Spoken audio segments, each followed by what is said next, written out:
think one of the loneliest and most surreal experiences in adulthood is realizing that other people can respect you while you secretly don't respect yourself. People can admire your intelligence, your career, your image, your potential, and still something inside you knows there are promises you keep breaking privately. And that creates internal fracture because self respect is not built from compliments. Self respect is not built from external validation, it's built from evidence. Evidence that you can trust your own word. Evidence that you can trust your own word. That matters more than people realize. A person who repeatedly betrays themselves internally slowly loses authority over their mind. I repeat that. A person who repeatedly betrays themselves internally slowly loses authority over their own mind. What do I mean by that? Every time you say, I'll start tomorrow, I'll stop this habit, I'll finish this, I'll become more disciplined, and don't follow through, your nervous system records that. Your nervous system records that, and people think confidence comes from motivation. Often confidence comes from self-trust. Knowing that if I say I will do something, I will do it. And that changes a person psychologically when you can get to that point. Because eventually discipline stops being about productivity. It stops being something to try and achieve your goals, trying to attain. It stops being about productivity. It stops being an act and it becomes your identity.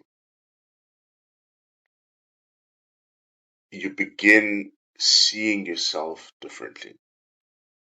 Not as a person who hopes, not as a person who lives in the fantasy of what could be, but as a person who executes, a person who does what they say they will do.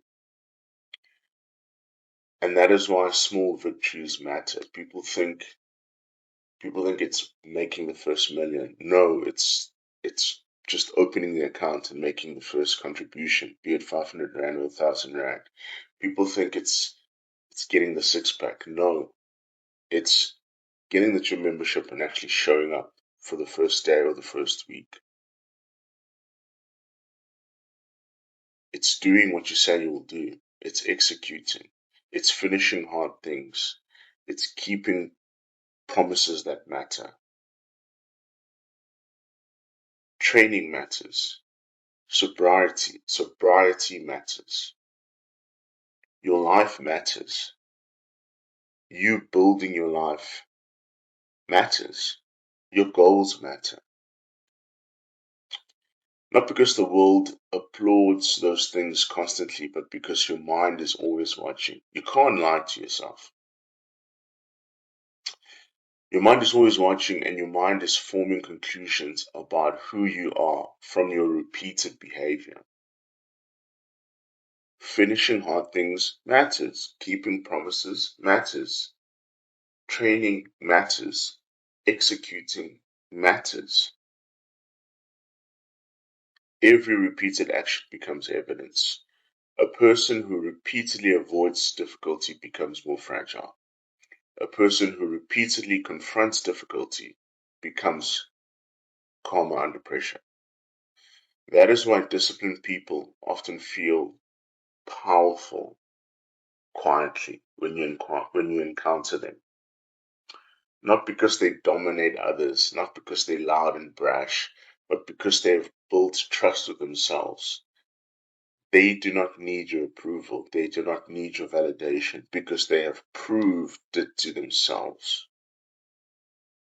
They have validated themselves. And that trust compounds. A man who trusts himself negotiates differently. loves differently, builds differently, handles pressure differently, because he is no longer depending purely on emotion to direct his life. He's no longer dependent on external validation. Marcus Aurelius wrote constantly about governing the self, not because self-control was morally impressive, but because an uncontrolled mind eventually becomes unstable, and unstable people cannot build stable lives. That is the deeper truth behind discipline. Discipline is not punishment. Discipline is alignment. Discipline frees you. Discipline is alignment, the alignment between what you value, what you say, and what you repeatedly do. And that alignment creates peace. Because maybe self-respect is not something you think yourself into. Maybe it's something you earn privately through repeated proof that your action and your values are finally becoming the same person.